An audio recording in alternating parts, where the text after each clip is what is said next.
தங்கள் மனம் கவர் திரை கலைஞர்களின் வாழ்க்கை பயணத்தை தாங்கள் தொடர்ந்து காண உங்கள் நியூஸ் மிக்ஸ் டிவியை சப்ஸ்கிரைப் செய்து கொள்வதுடன் நிகழ்ச்சி பிடித்திருந்தால் லைக் என்ற பட்டன் மூலம் தங்கள் விருப்பத்தையும் மற்றவர்களும் அறிந்திட ஷேர் என்ற பட்டன் மூலம் பகிர வேண்டுகிறோம்.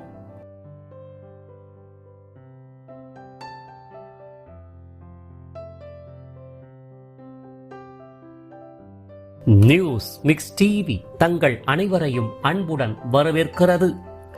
பிரதீப் ராவத் நெடிந்த உயரம், நீள்வட்ட வடிவ முக அமைப்பில் கூர்மை மிக்க கண்களையும் நாசிகளையும் தன்னகத்தை கொண்ட மிரட்டும் தோற்றப்பொலிவை உடையவர். தமிழ், தெலுங்கு, மலையாளம், கன்னடம், வங்காளம், ஒடியா, நேபாளி மற்றும் ஹிந்தி என இந்தியாவின் பன்மொழி திரைப்படங்களில் தனது தேர்ந்த வில்லத்தனமிக்க நடிப்பால் ரசிகர்களை நன்கு கவர்ந்தவர். ஃபில்ம்ஃபேர் விருது, நந்தி விருது, சிமா விருது உள்ளிட்ட எண்ணற்ற விருதுகளையும் வென்றவர். மகாபாரதத்தில் அஸ்வத்தாமாவாக, கஜினியில் இரட்டை கதாபாத்திர வில்லனாக, அசலில் கலி மாமாவாக, ஜில்லாவில் கமிஷனராக, எலியில் நாகராஜனாக என வில்ல தடத்தில் பல பரிணாமங்களை வெளிப்படுத்தி வியக்க வைத்தவர். இப்பேற்பட்ட சிறப்புக்குரியவரும் யாரும் எதிர்பாராத வண்ணம் தற்போது மறைந்து போனவருமான பிரதீப் ராவத் நினைவலைகளில் சற்று நாம் பயணிப்போம். 1952 ஆண்டு பஞ்சாப் மாநிலத்தை பூர்வீகமாக கொண்ட MS ராவத் அவர்களின் பாச மகனாக மத்திய பிரதேசத்தின் ஜபல்பூரில் பிறந்தவர்தான் நமது வாழ்க்கை பயண நினைவலைகள் நாயகர் பிரதீப் ராவத் ஆவார். இவருடன் அல்கா பாட்டியா என்ற சகோதரி ஒருவரும் உடன் பிறந்தவரும் கூட.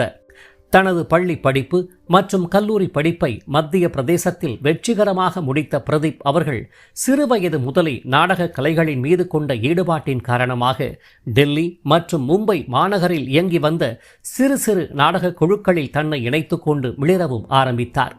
அவ்வகையில் கிடைக்கப்பெற்ற திரைத்துறை முகவரியால் 1985 முகுல் ஆனந்த் இயக்கத்தில் ராஜ் பப்பர் மற்றும் டிம்பிள் கபாடியா நடிப்பில் வெளியான அல்ட் பார் என்ற திரைப்படத்தின் வாயிலாக காவல்துறை இன்ஸ்பெக்டர் கதாபாத்திரத்தை ஏற்று ஹிந்தி திரை உலகில் முதலில் கால் பதித்து அறிமுகமானார்.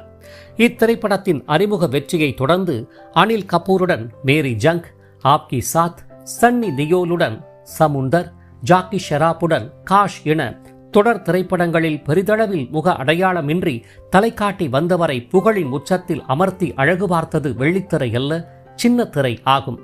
ஆம், 1988 ஆண்டு முதல் 90 ஆண்டுகள் வரை BR சோப்ரா இயக்கத்தில் இந்திய டிவி ரசிகர்களின் கண்களுக்கு விருந்தாக ஞாயிறுதோறும் காலை வேளையில் ஒளிபரப்பான மகாபாரதம் என்ற மெகா தொடரில் அஸ்வத்தாமா என்ற கதாபாத்திரத்தை ஏற்று ரசிகர்களின் பெரு மனம் கவர்ந்தார் பிரதீப் ராவத் அவர்கள்.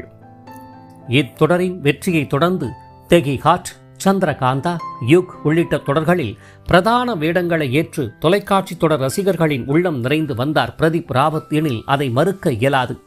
இது ஒரு புறம் எனில் மேற்கூறிய சின்னத்திரை தொடர்களின் மூலம் மாபெரும் புகழ் அடைந்தவருக்கு பின்னர் சொல்லவா வேண்டும், வெள்ளித்திரை சினிமா வாய்ப்புகளும் அணி வகுத்துதான் நின்றன எனலாம். இவ்வாறு பிரதீப் ராவத்தின் வளர்ச்சியை கண்ட தெலுங்கு திரை உலகம் அவரை தன் பக்கம் வரவேற்றது எனலாம். இதன் பேரில் 2004 ஆண்டு SS ராஜமௌலி இயக்கத்தில் நிதின், ஜெனிலியா நடிப்பில் வெளியான செய் என்ற திரைப்படத்தின் மூலம் அத்திரை உலகில் பீக்ஷு யாதவ் என்ற வில்லன் கதாபாத்திரத்தை ஏற்று கலக்கிய பிரதீப் ராவத்தை தெலுங்கு திரை உலகம் கொண்டாடியது எனலாம். பாக்ஸ் ஆபீஸ் வெற்றியடைந்த இத்திரைப்படத்தில் நடித்ததற்காக சிறந்த வில்லனுக்கான நந்தி விருதையும் ஃபில்ம்ஃபேர் விருதையும் பிரதீப் ராவத் வென்றார். இதையடுத்து ரவி தேஜாவுடன் பத்ரா, சிரஞ்சீவியுடன் அந்தரிவாடு என படு பிஸியான வில்லன் நாயகராக மாறிப்போன பிரதீப்பை சும்மா விட்டுவிடுமா தமிழ் திரை உலகம் அவரை தன் பக்கம் வரவேற்கத்தான் ஆரம்பித்தது. இதன் அடிப்படையில் 2005 செப்டம்பர் 9 சிலம்பரசன் நடிப்பில் வெளியான தொட்டி ஜெயா என்ற திரைப்படத்தின் மூலமாக சீனா தானா என்ற கதாபாத்திரத்தை ஏற்று கலங்கடித்த பிரதீப் ராவத் ஆனவர் அதே மாதம் 29 AR முருகதாஸ் இயக்கத்தில் சூர்யா நடிப்பில் வெளியான கஜினி என்ற திரைப்படத்தின் வாயிலாக லக்ஷ்மண் மற்றும் ராம் எனும் இரட்டை கதாபாத்திரத்தை ஏற்று தனது நடிப்பாலும் முக பாவனைகளாலும் கதிகலங்க வைத்திருப்பார். இத்திரைப்படம் வெற்றி கண்டது. இத்திரைப்படத்திற்கு கிடைத்த வரவேற்பை அடுத்து பிரதீப் ராவத்திற்கு வாய்ப்புகள் தமிழில் குவியத்தான் ஆரம்பித்தன எனலாம். இதையடுத்து விஜயகாந்துடன் சபரி, அர்ஜுனுடன் வாத்தியார், அஜித்துடன் அசல் மற்றும் வீரம், விக்ரமுடன் ராஜபாட்டை, விஜயுடன் ஜில்லா, விஷாலுடன் ஆம்பள, வடிவேலுடன் எலி, ராகவா லாரன்ஸுடன் சிவலிங்கா, சந்தானத்துடன் குலுகுலு என 16க்கும் மேற்பட்ட தமிழ் திரைப்படங்களில் வில்லன் கதாபாத்திரங்களை ஏற்று முத்திரை பதித்து வந்தவர் 2023 பிரேம் ஆனந்த் இயக்கத்தில் சந்தானம் நடிப்பில் அமானுஷ்யமும் காமெடியும் கலந்த திரைப்படமான டிடி ரிட்டர்ன்ஸ் என்ற திரைப்படத்தில் கதையின் பிரதான வில்லனாக பெர்னாண்டஸ் என்ற பேய் கதாபாத்திரத்தை ஏற்று மிரட்டியிருப்பார். இத்திரைப்படமே பிரதீப் ராவத் தமிழில் தோன்றி நடித்த இறுதி திரைப்படம் என அறியப்படுகிறது. ஹிந்தி, தெலுங்கு, தமிழ் மொழி திரைப்படங்கள் மட்டுமின்றி 2007 வெளியான பரோடி என்ற திரைப்படத்தின் மூலமாக கன்னட திரை உலகிலும், 2011 வெளியான சைனா டவுன் என்ற திரைப்படத்தின் வாயிலாக மலையாள திரை உலகிலும் அறிமுகமான பிரதீப் ராவத் அவர்கள் ஒடியா, வங்காளம், போஜ்புரி, நேபாளி, மராத்தி மற்றும் ஆங்கில மொழி திரைப்படங்களிலும் தோன்றி தனது தேர்ந்த வில்லத்தனமிக்க நடிப்பால் மிரட்டியவர் எனில் அதை மறுக்க இயலாது. இப்பேற்பட்ட கலை திறன்களை தன்னுள் கொண்டவரான பிரதீப் ராவத் அவர்கள் கல்யாணி என்பவரை மனம் புரிந்தவராவார். மேற்கூறிய தம்பதிகளின் அன்பின் அடையாளமாக விக்ரம் ராவத் மற்றும் சிங் ராவத் என்ற 2 மகன்கள் உள்ளனர். இவ்வாறு சிறந்த இல்லறம், கலை பயணம் என மகிழ்வுடன் பயணித்து வந்த பிரதீப் ராவத்தின் வாழ்க்கை காலனின் கண்களை உறுத்தியது போலும்.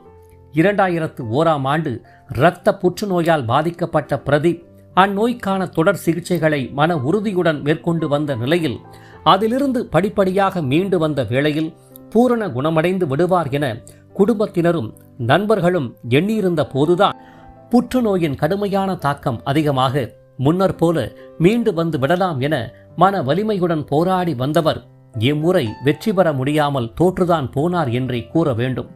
கடந்த 2 மாதங்களாக கடும் பின்னடைவை சந்தித்த பிரதீப் ராவத் அவர்கள் மும்பையில் உள்ள பிரபல தனியார் மருத்துவமனையில் அனுமதிக்கப்பட்டு உயரிய தீவிர சிகிச்சைகள் பெற்று வந்த நிலையில்தான் 2026ஆம் ஆண்டு ஆகஸ்ட் மாதம் 4ஆம் தேதியன்று மரணத்துடன் போராட முடியாதவராக தன்னுடைய 74ஆம் வயதில் இப்புவி உலக வாழ்விலிருந்து முற்றிலும் விடை பெற்றார்.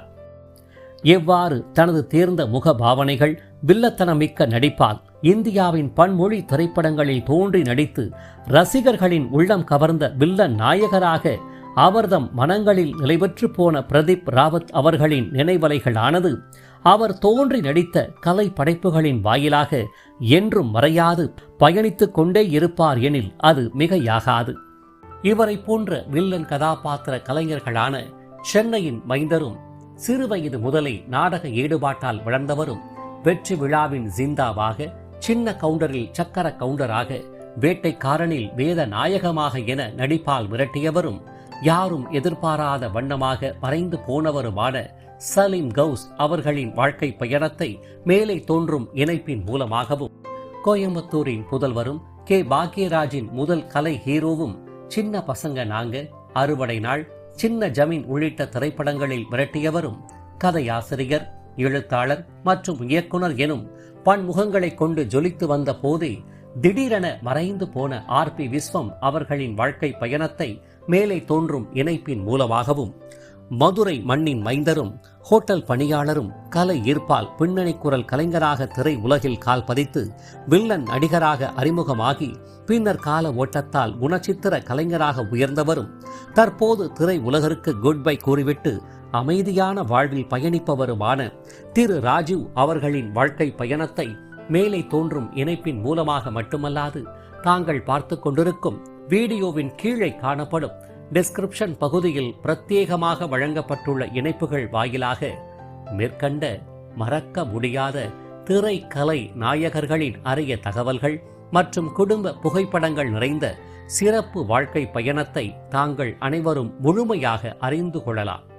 இவர்களைப் போன்ற மறக்க முடியாத திரைக்கலை நாயகர்களின் வாழ்க்கை பயணத்தை தாங்கள் தொடர்ந்து காண உங்கள் நியூஸ் மிக்ஸ் டிவியை சப்ஸ்கிரைப் செய்து கொள்வதுடன் பின்னர் வரும் பெல் பட்டனில் உள்ள ஆல் என்ற எழுத்தை தெரிவு செய்து கொண்டு தங்களின் விருப்பத்தை லைக் என்ற குறியீடு மூலமாகவும் கருத்துக்களை கமெண்ட் பாக்ஸ் வாயிலாகவும் பகிர வேண்டுகிறோம். காத்திருங்கள் மற்றுமொரு வாழ்க்கை பயணத்திற்கு. அதுவரை இணைந்திருங்கள் உங்கள் நியூஸ் மிக்ஸ் டிவியுடன். நன்றி.